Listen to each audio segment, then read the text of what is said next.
Hello, good afternoon.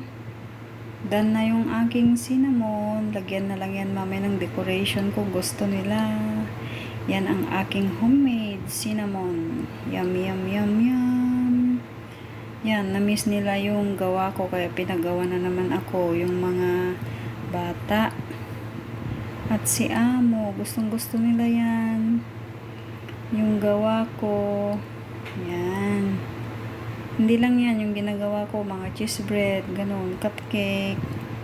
Pero bihira lang ako gumawa ng cupcake.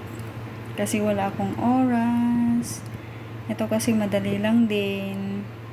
I-roll mo lang ito, lagyan mo lang ng asukal sa cinnamon sa loob at butter. Tapos i-roll mo na. Then, cut mo na. Depende sa size na gusto mo. Ito kasi dapat ito kailangan i-cut mo yung medyo maliit, huwag malaki kasi masyadong makapal. Ayan, mabilis lang yan gawin kasi kung ngayon winter ngayon, ang bilis yung rising niya. Ayan guys, see you later guys, bye bye.